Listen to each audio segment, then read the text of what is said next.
Okay, it looks like we've got a good chunk of our folks in so far. We're going to go ahead and get started. Thank you guys all so much for being here. We're very excited to talk about residence life, housing, and dining on UNC Asheville's campus. Know a lot of you folks have already committed. Some of you are still waiting to make those final decisions. So we're happy we're all here. And hopefully tonight we'll be able to answer a lot of your questions and get you excited about joining UNC Asheville in the fall. My name is Zach Friesen. I'm one of our admission counselors. I'm also an alum and lived on UNC Asheville's campus for all 4 years. And I loved every minute of it. It's an incredible community that I hope a lot of you have been able to see. We're really excited to get us started. We're going to do introductions for our panelists in just a second, but a lot of you have already started. But if you have questions that you would like to ask for the group, you can put them into the Q&A feature at the bottom of your screen. Please don't use the chat feature for questions because they might get lost, but you can put those in the Q&A and we'll get started answering those in just a second.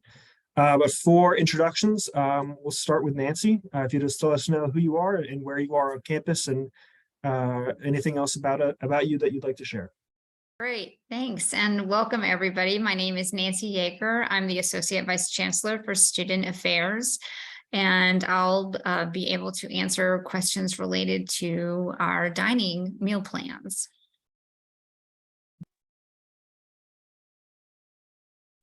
And Volley? Good evening, everyone. Thanks again for joining us, and to look forward to talking with you all tonight. My name is Volley Barmel. I'm the Assistant Vice Chancellor for Student Affairs, and we'll be here to answer any housing and residence life questions you have for us this evening. Awesome. Thank you both so much for being here and lending your expertise to this. We'll go ahead and get started with these questions, and some of them might be more specific than others, but we'll kind of expand them to make sure that they're going to be applicable to all of us. One of the first questions we got was asking about AC and heating in the residence halls. Volley, would you be able to talk about how students are able to control that, but also maybe some of the other amenities and features in the residence halls? Sure. So as far as heating and air conditioning in the residence halls, all of our residence halls have student-controlled heat and air conditioning in their rooms.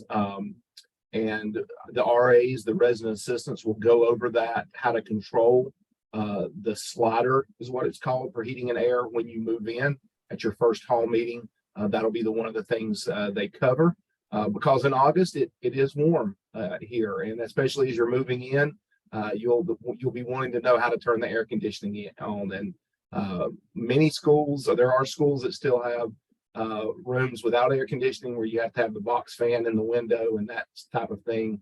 Thankfully, we don't have to do that. So you'll have air conditioning, and then when the weather turns through the beautiful fall and the snow's coming down in the winter, you'll be able to have heat in your rooms. In addition to that, all the residence halls have operable windows, which means windows that open and close.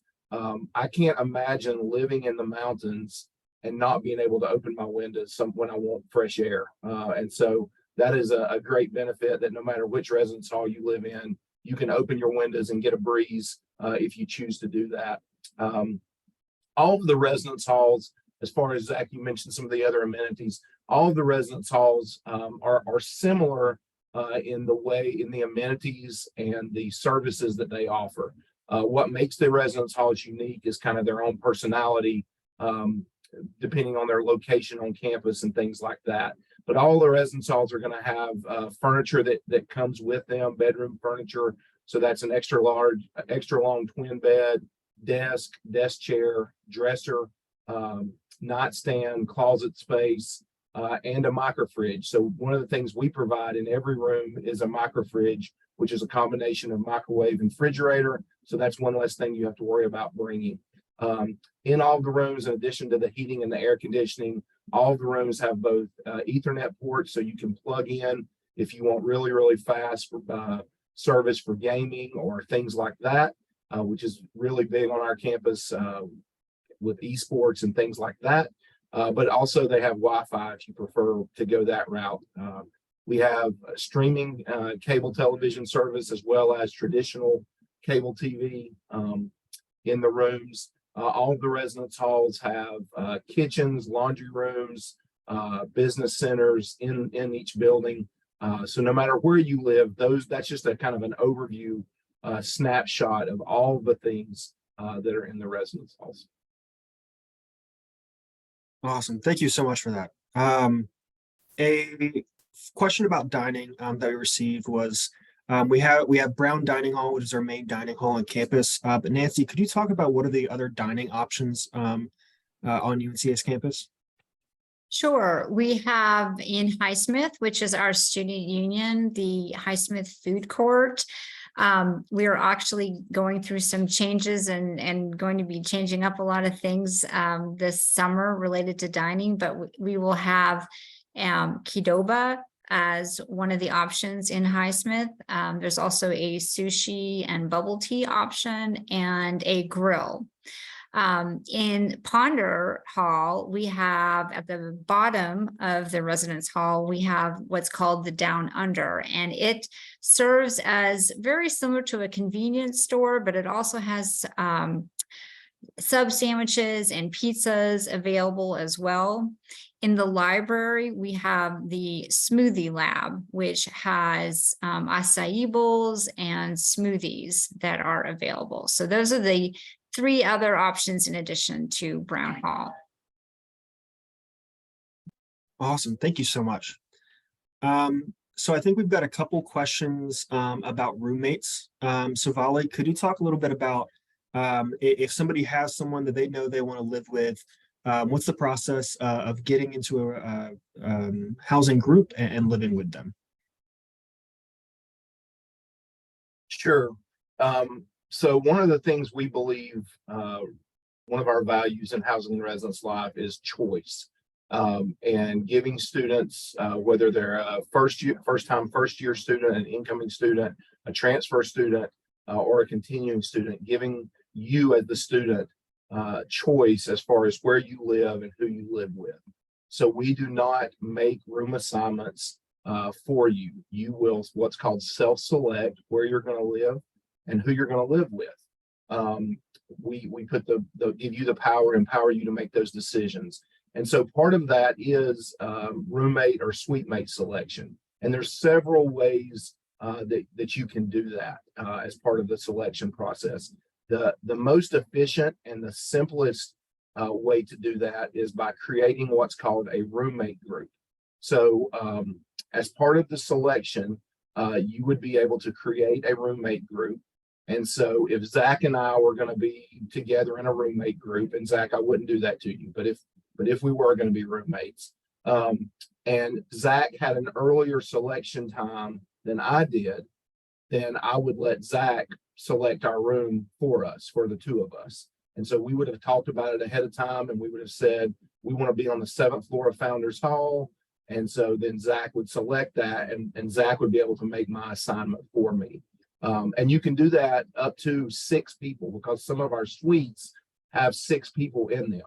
Now, it's very difficult for incoming students to find a completely empty suite for 6 students. It's not difficult to find a room for 2 people together, or sometimes even 3 or maybe 4. But the more students you add to your roommate group, the more difficult it becomes to find that place where all of you can select. So what we always encourage students to do is to have backup plans. So if Zach and I have talked and we've said, yes, 7th floor is where we want to be, 7th floor of Founders, we want to be in room 713 because it has a great view of downtown Asheville, and in the evenings the sun just comes in, whatever we say, right? But then Zach goes in to select and 713 is not available. Well, we've already had other conversations about other rooms that would be available, and maybe there's no room on the 7th floor. And we've already said, well, if there's no room on the 7th floor, we want to be on this side of the 6th floor. So that way Zach can find exactly the room that we want as a roommate group. So I would encourage you with your roommate group, when you add people to your roommate group, which works just like social media. It's very similar to following someone or joining someone's group on a social media platform. You can invite someone into your roommate group and they can accept, or someone can try to join your roommate group and you give them the PIN or the password and then they can join it. But I would just encourage you to have conversations with your potential roommates about lots of different options in case the first thing you want is not available. As I mentioned, there are other ways. So say you don't want to fool with a roommate group. You don't really have other people in mind that you know their names or things like that. So on the room selection, when you're doing your room selection in the portal, you will be able to hover over students who have already selected their room. So say Zach and I had never met.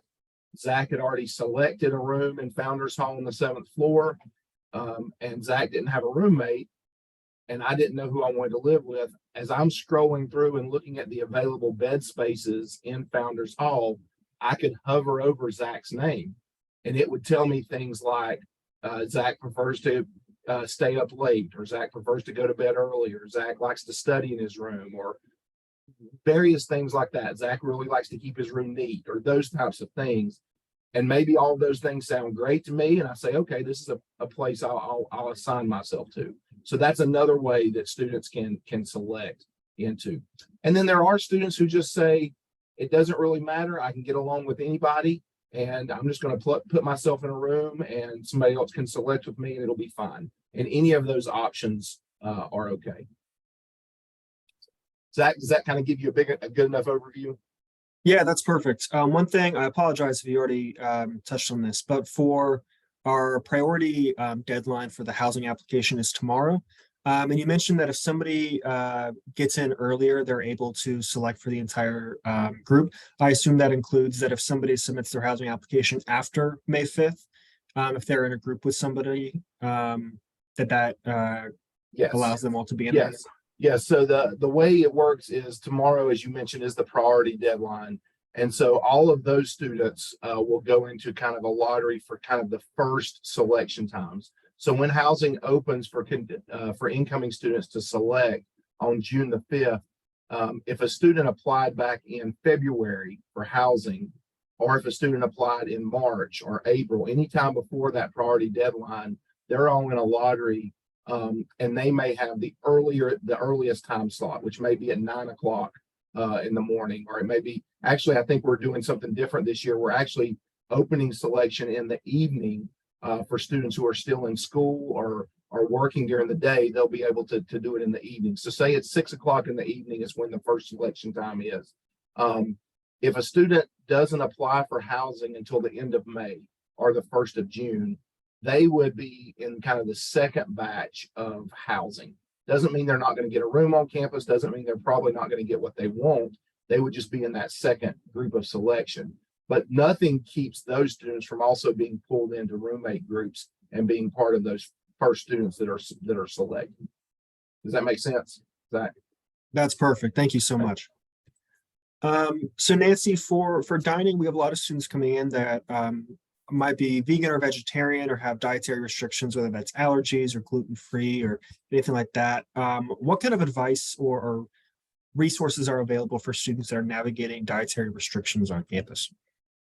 Sure. Yeah, we have quite a few students who are vegans or vegetarians or have particular allergy concerns. We have our own dietitian through our food vendor Chartwells. And you can actually, I would highly encourage it if this is something that you're concerned about or you have specific questions, to go to the dining website, which is Dine on Campus. I think can you put that in the chat, Zach, by chance? Okay, that might be easier. And in there will be a list of the staff, and we have a registered dietitian, and all of her contact information will be in there. And I would strongly encourage anybody, there you go, to give her a call, send an email, and just ask those particular questions.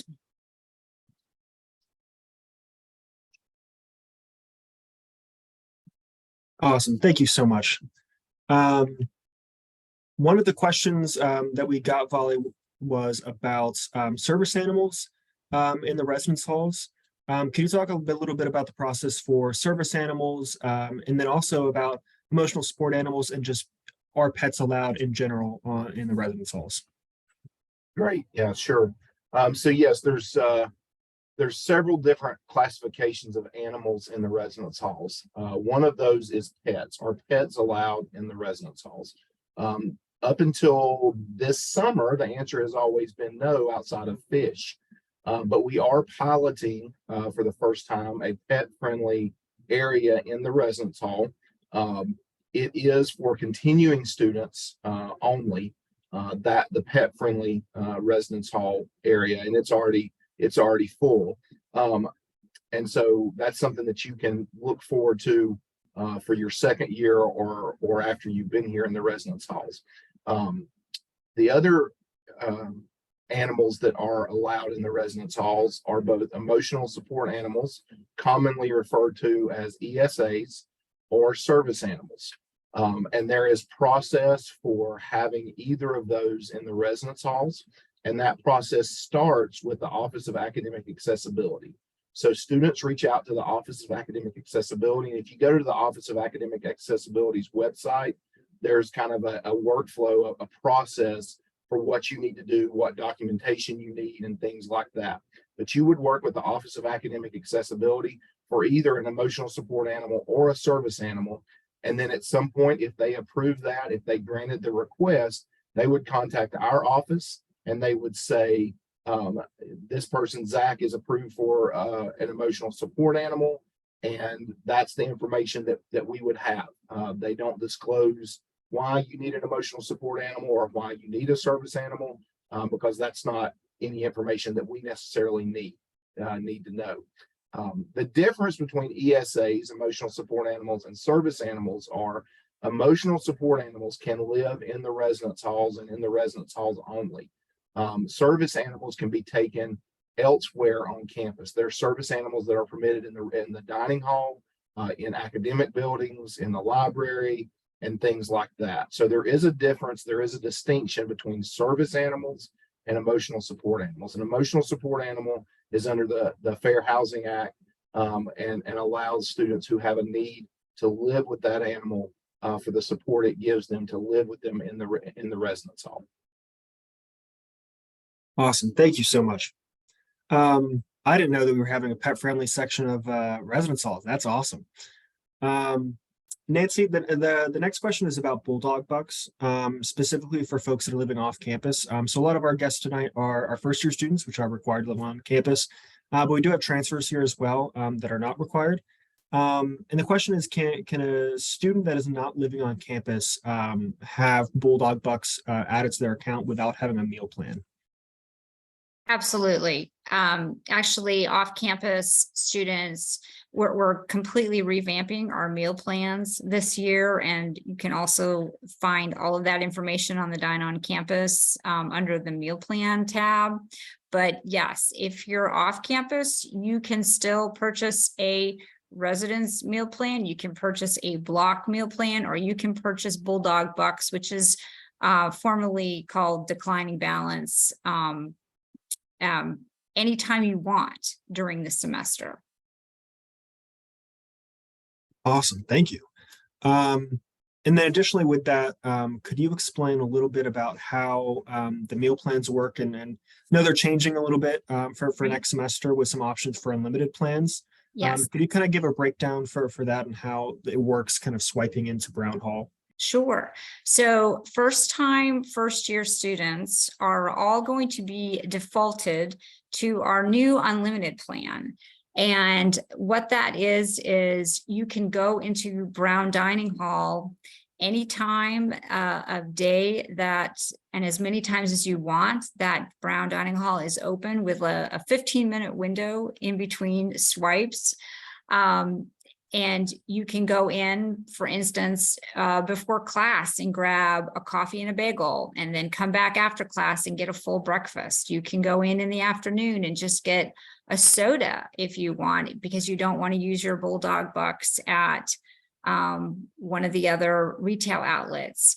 And that's what the unlimited plan allows you to do. Along with that, all of the unlimited plans have 10 meal equivalencies that are renewed every week.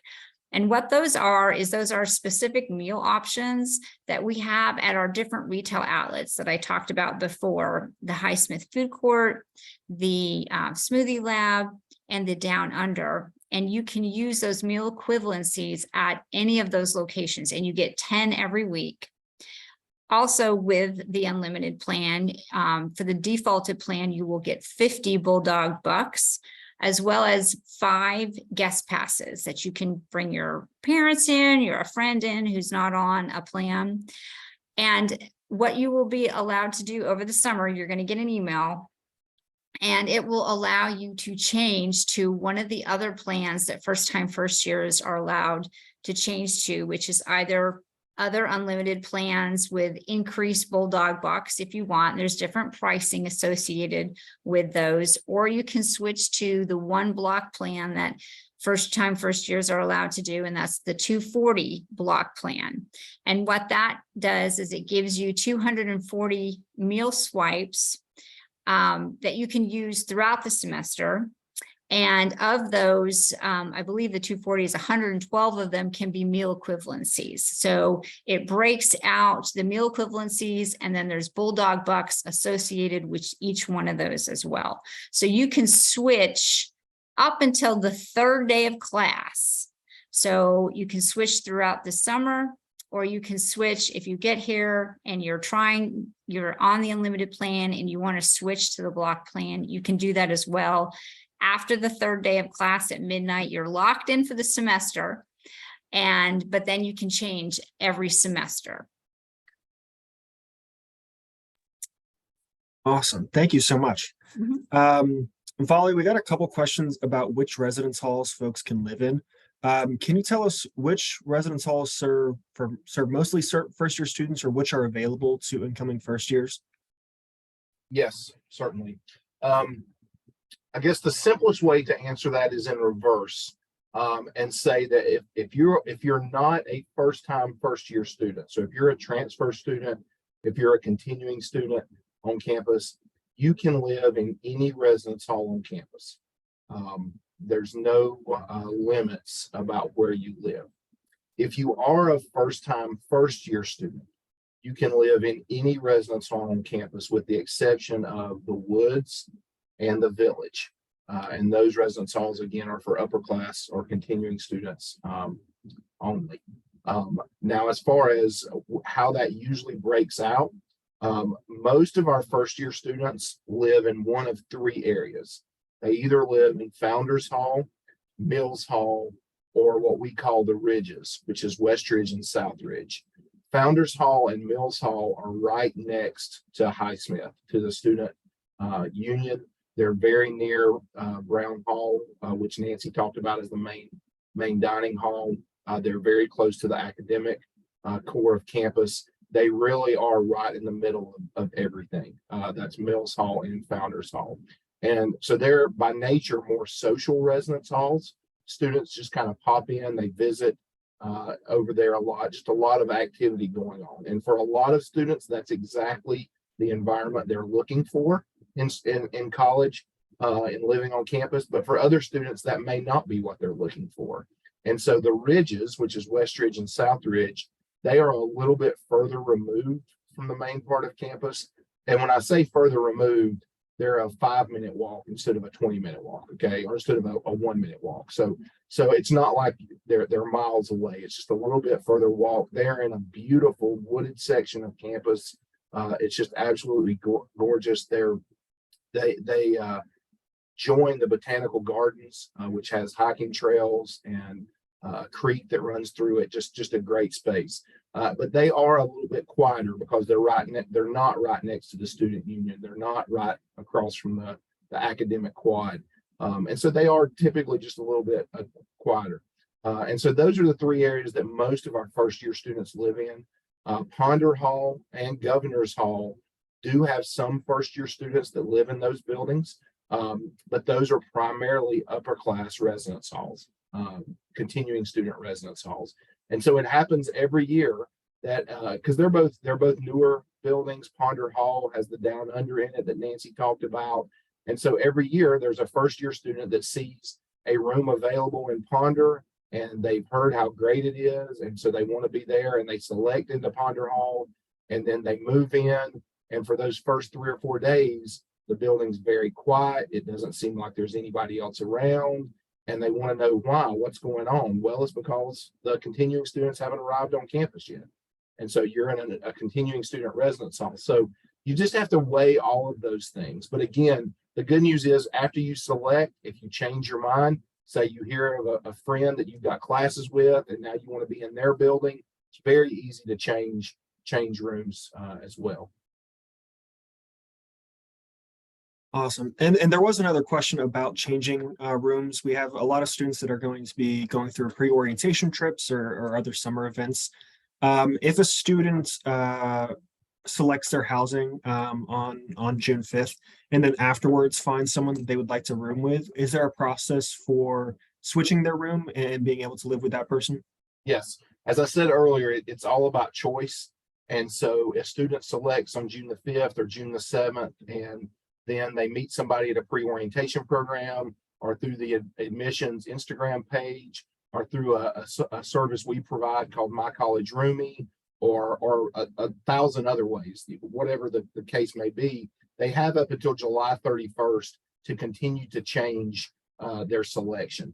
And that's not just about, changing roommates. It may be that you want to change to a different floor, or you really wanted to be on the 4th floor of Mills and there weren't any suites available. And now, because another student has moved to a different room, now there is a space on the 4th floor Mills. So you have to kind of picture it like getting seats at a ball game, or I travel. I love to fly, and I'm one of those people that after I pick my seat on the airplane, I may move it 3 or 4 times just because. So it's that kind of thing. You can move it around. You can try different things, and you can do that all the way up until July 31st. Once July 31st hits, we kind of freeze everything, because at that point, if you haven't selected a room or you haven't selected a roommate, then we have to start doing manual selections, and we're really trying to get a handle on who's going to be here, who's not, that type of thing. So yeah, all the way up through July 31st, you can change your room as many times as you want to. Awesome. Thank you. Nancy, we've talked a lot about dining on campus and like the dining halls that are always available, but I know there's a lot more events that go on campus, things like the farm to table dinner and Green Fest and stuff like that. Are you able to talk a little bit about any of or specifically, I guess, the farm to table dinner, but about like what that means for dining on campus and that opportunity for students? Sure. And I'm actually not sure if we're going to have the farm to table dinner this coming year. There's a lot of change going on with the Student Environmental Center as well, but there certainly are a lot of different events that happen where there is catering and just different events that students will go to, and there'll be food available, which is always fun because if there's food there, students typically want to come. So there are definitely many options and fun opportunities for students to meet with their classmates and to have a bite to eat as well. Awesome. Thank you. Vali, we've gotten a couple questions about cars and transportation. Are you able to say or speak a little bit about transportation? One, if first year students are allowed to have cars on campus, and maybe if they don't have cars, how are they able to get around campus and get around the greater Asheville area? Sure. Yes, and yes. Students are permitted to bring first year students are permitted to bring a car to campus. And our campus, as far as student parking, is divided into resident student parking and non-resident student parking. Those are the designations. And so if you're a resident student, you park in resident student lots, and those are typically nearer the residence halls. Some of them are right up next to the residence halls. Some of them are in the residence hall corridor, but may not be right next to your building. But again, it's a 2-minute walk. On our campus, if you've been to UNC Asheville, you know that from the furthest point on one side of our campus to the furthest point on the other side of our campus is a 10 to 12 minute walk. and well, that's for me. Nancy can probably walk it in 5 or 6 minutes, but for me, as slow as I walk, it's still a 10 to 12 minute walk. So getting around campus is very easy. A lot of students do bring bikes. We actually have a bike shop on campus that can help students repair their bikes, can rent bikes. You can check bikes out. There's bike racks all over campus. We're actually working on a project this summer where we're putting in an interior bike storage rack in one of the residence halls for students who have really kind of the more expensive bikes.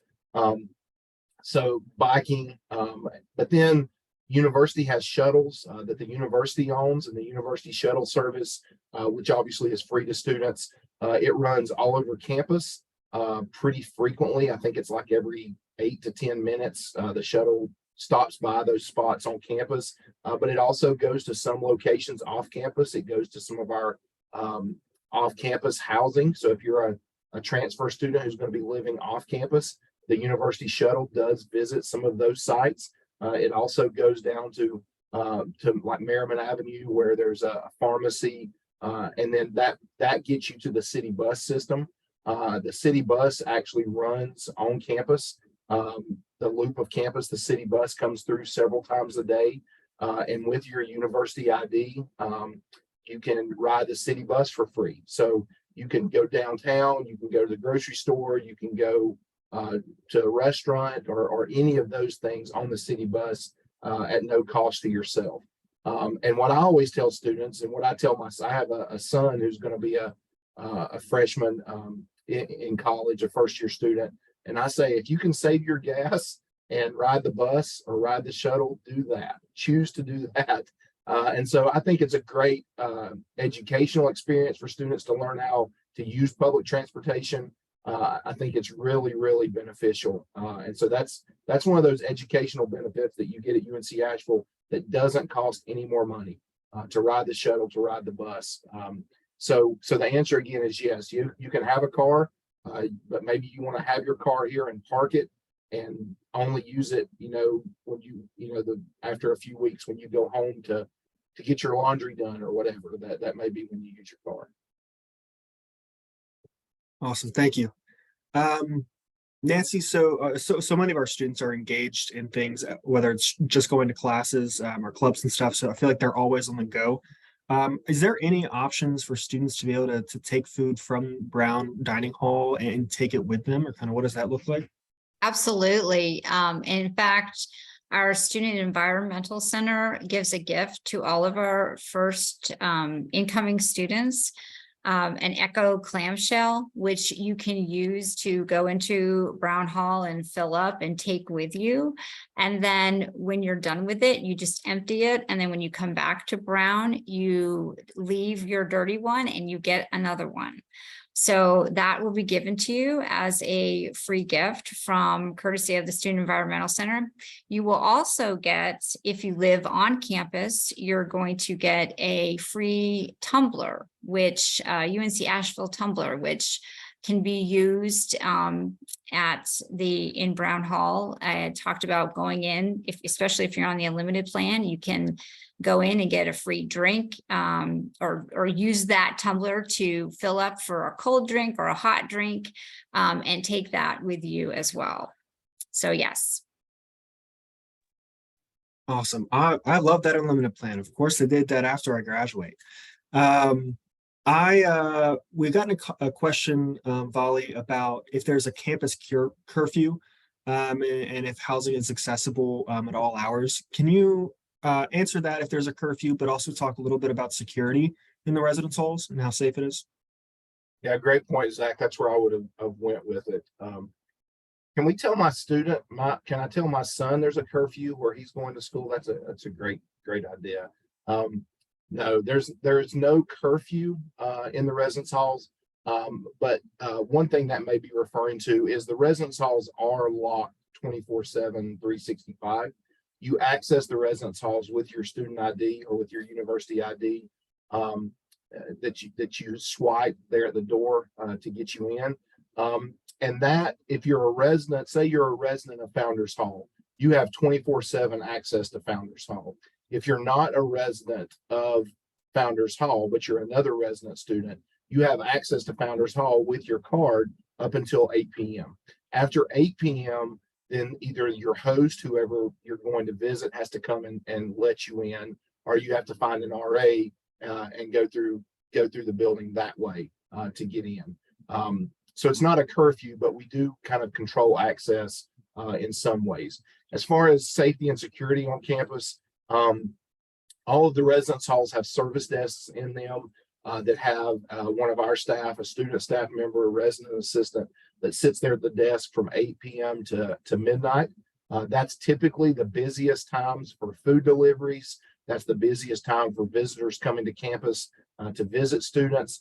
And so they're there as a resource, but it does kind of provide another level or layer of safety and security, that if they see somebody who's trying to get into Founders Hall to do laundry or something like that, that they just shouldn't be there, then that's something that they're there to recognize. We're actually adding this summer, we're in the process of kind of combining our access control, which is the card swipe that I just talked about, and our camera system, our camera software. We're combining them into one platform this summer. So all of that will be another kind of an upgrade as far as safety and security. I tell parents and students all the time, our campus is extremely safe. Our residence halls are extremely safe, so much so that students sometimes just feel like it's their bedroom at home and they'll just leave their door unlocked. And we have to remind them, lock your door, please. Keep your door locked, your bedroom door. But all of that to say, safety is a shared responsibility, and really as incoming parents and students, it matters some how safe our campus has been, but you're more interested in how safe our campus is going to be. And all of us have a part in that by locking our doors. If we see something, say something, kind of all of those things. Awesome. Thank you. We have a couple of questions about the actual kind of the nuts and bolts of the housing selection, and when people were going to be getting their emails. And there's a question about if transfer students will be able to select before incoming first-year students. So if you're able to answer that, and then also to kind of give a breakdown of when will they be receiving emails with their assigned time for selection and kind of what that process will look like. Yeah, so there's a lot there, and if I missed part of it, Zach, just remind me. As far as, so all you can do right now, and hopefully everyone on this call has done it, but what you should be doing right now is applying for housing. Once you have committed to the university, once you have said, yes, I'm coming to UNC Asheville, then you're given the ability to apply for housing. So that's the first step, and right now the only step you can do. After you do that, then you'll get an email from us that says we received your application. We're glad you're living on campus. Keep your eye on your email. In the near future, you'll get an email about selection times. Those emails will start going out here in the next couple of weeks after the May 5th priority deadline, which is tomorrow. Those emails will go out in the next few weeks. The selection times will begin on June the 5th. And as I said earlier, we're trying something new this year, and that we're going to do selection in the evening. That's when it's going to open. And so our office will be open that evening in case students have questions. But basically, you'll get an email that says your selection time is at 6 p.m. on June the 5th. And what that means is that's when it opens for me. It opens at 6 p.m. It doesn't mean that I only have an hour to select or that I have to select at that time. That's just when it opens. So I may be out to eat with friends or family, and I get back to I have a computer at 8, and that's when I go on and select, and that's fine. So that's the way the selection process and the selection emails will go out. As far as order of selection, all incoming students, so that's first time, first year, that's transfer students, all incoming students select at the same time. They're all go through the selection process at the same time. But as I said earlier, transfer students do have a couple of residence halls that they're able to live in that first year students can't. And one of the things I hear from transfer students a lot that how is a way I know I can get a single room. I've already lived on campus somewhere else. I've already had the roommate experience. I really want to have a single room. We do have, if a transfer student's interested in the transfer learning community, the TLC, which is a learning community that's made up of just transfer students. That transfer learning community, the TLC, is in the village. And so every person who lives in the TLC is in a single room. So if you're a transfer student and you're really wanting to make sure that you're going to get a single room, you can apply for the TLC, the transfer learning community. And if you're approved to be in that community, then you would get a single room. But there are other single rooms available, both for first-year students and for transfer students. But they're limited, right? We don't have enough single rooms for everybody who lives on campus, for all 1,600 of our students to all have single rooms. That's not feasible, right? And not everybody wants a single room. But we do have single rooms available. Exactly where they are and how many, it's always depends on demand. I tell students, keep checking. If you really want to have a single room in Mills Hall, or you really want to have a single room in Westridge Hall or Governor's Hall, or whatever the case may be, go ahead. If there's not one available when you select it first, go ahead and then select your second choice or your third choice. That gets you in housing. So that takes that stress, that burden away. At least you will know you have your second choice or your third choice. But then you can continue to check. And then when Volley was in a single room in Westridge, and then Volley chose to move to Founders to live with some of his friends, now there's a single that's come open in Westridge and you can grab it. Awesome. Thank you so much. So for Brown Dining Hall specifically, Nancy, could you talk a little bit about what are the options actually in the dining hall? Is it just like a standard buffet, or there are different options that students can kind of do on their own? Sure, there are different stations within Brown Hall. And one of the first areas is a grill station that has a lot of comfort type foods. It might have turkey burgers and hamburgers and things like that. And then as you move down into the second section of that, it tends to have what I call the healthier options. It'll have grilled chicken and Brussels sprouts or green beans and mashed potatoes and items like that. And then another part of it has a vegetarian and vegan options that students can choose from, and there's labels on the food. Another part of the dining hall is called Nourish, and every day, every lunch and dinner, and I think breakfast as well, there's a chef there, and it's like a made to order item that it'll be something special. It could be tacos, and then you can choose what you want in your tacos, or shrimp and grits, or different things like that. Another big section is it's the salad bar, and it has what you would expect, salad bar and toppings. And then there's a soup section. There's also every day a pasta section, because sometimes you're not interested in what you're eating or what's at the hot bar area. So you just want some hot pasta, and there's pasta in 2 kinds of sauces.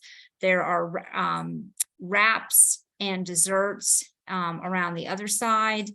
And then there's a whole section where there's just always breakfast type foods, whether it be bagels and toast and different types of jams and peanut butter and toppings and waffle. There's a waffle maker over there as well. So there's different parts of the dining hall. And when you first come in, it might be a little confusing, but you'll definitely get used to it after the first few times. Awesome. Thank you so much.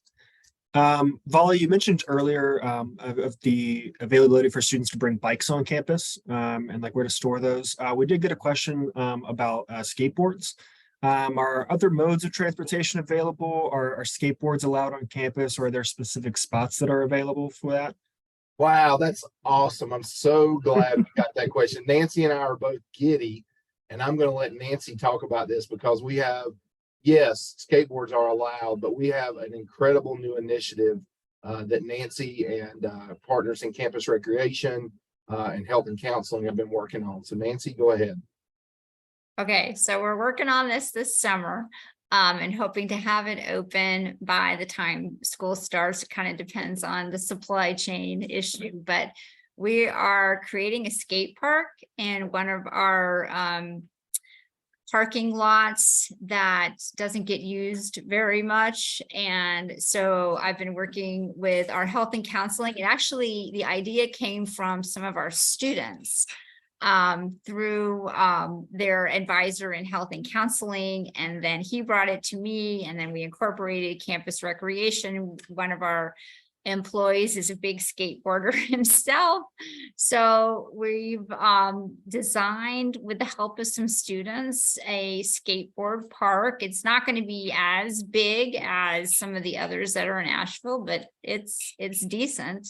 For what they tell me, I'm not a skateboarder, and it will be fenced in, of course, and you have to go through a waiver. You'll have to go through a waiver process and sign at campus rec, and then you'll get a sticker on your on your student ID, so that because we will have campus police certainly going around and making sure that the area is safe, and so they might ask you if you're supposed to be there and all that. But anyway, we're very, very excited about it. The students are over the moon.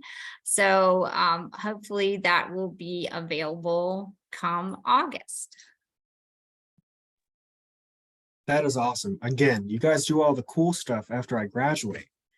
Got indoor bike storage. Again, it comes from students. That is such a perfect example of, if you're an incoming student and you are looking at UNC Asheville and you're saying, if only UNC Asheville had X, it would be perfect.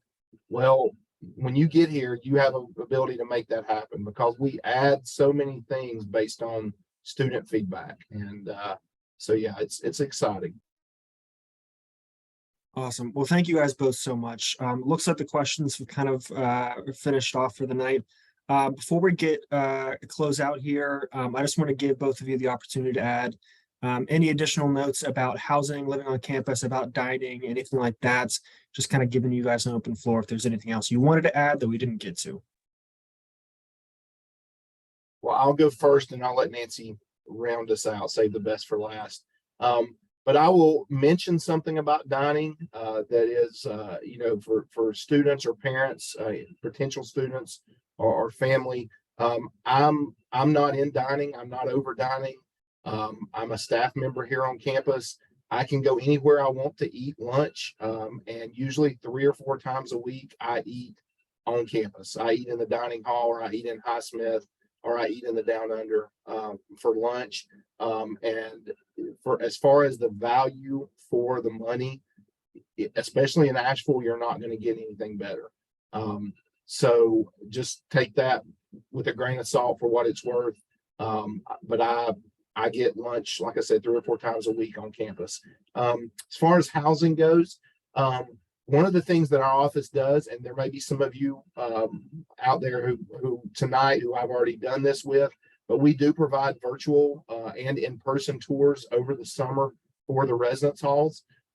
So if you're someone who lives 30 minutes from campus and you want to let us know and drive over to campus and see the residence halls and see potentially where your room's going to be, or you've already selected your room. Once you select and you're going to be in Southridge Hall and you want to come take a look, we're happy to show that off to you. But also, if you're somebody that lives 3 or 4 hours away, you would love to see what the views from the 7th floor of Founders are like, or you would love to see what it looks like being next to the Botanical Gardens down in Westridge. We can set that up and we can FaceTime, we can do a Google Meet, we can do a Zoom, and we can literally do a virtual tour with you, with family members. We can measure the windows if you're bringing curtains. We can look at width of the closet for storage, or whatever those type things you want to do. That's something that we started back during COVID, back during the pandemic, and it really has caught on. And so I do usually 1 to 2 tours every day that we do now with students, incoming students. So there'll be questions that you'll have that'll come up. Reach out to our office. We're happy to answer those as we go forward. But we look forward to seeing you in August. It's a great time to be a Bulldog. It's a great time to live on campus at at UNC Asheville. I'll just sum up a little more. I also don't work in dining. Our dining services is a third-party vendor, but I am the liaison for the university. So I speak with students a lot, and many of the changes that we talk about, that I talked about, that are happening, particularly in Highsmith, and there'll be some in Brown as well, come from students.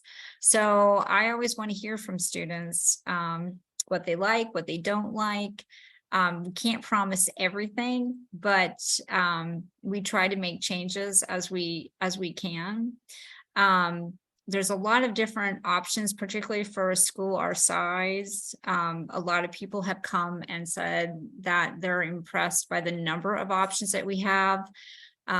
Every once in a while, you might just get tired of eating in Brown Hall because it's the same place every day. And that's why we have the meal equivalencies there, so you can check out other and get food from other places. We also have food trucks every Friday that you can use your Bulldog Bucks at. I forgot to mention that. And those are really popular. They're local Asheville food trucks that come on campus every Friday for lunchtime, so students can take advantage of that as well. But yes, if you have any other questions, you can go to Dine on Campus again, if you have particularly allergy questions, or you can email me, Nancy. I'm N Yeager. Zach, I don't know if you give everybody our emails, but I'm more than happy to answer anybody's question, or you can come visit. I'm in Governor's Hall if you're here on campus as well. So thank you so much for participating in this, and we're so excited to have you come and be a Bulldog and be on our beautiful campus in August. Yes, thank you all so much for participating, taking time out of your evening to ask some questions. I know that you guys are excited about coming to UNC Asheville, and we are so excited to have you guys on campus. Thank you, Nancy. Thank you, Volley, so much for taking time tonight and lending your expertise. I really appreciated this conversation. If anybody has any other questions they would like to ask, please feel free to shoot me an email. I'm putting that in the chat now. Or if there's any questions you didn't want answered in front of a bunch of other people, feel free to send that my way. Or if you'd like to be connected to anybody else on campus in any other department, just let me know.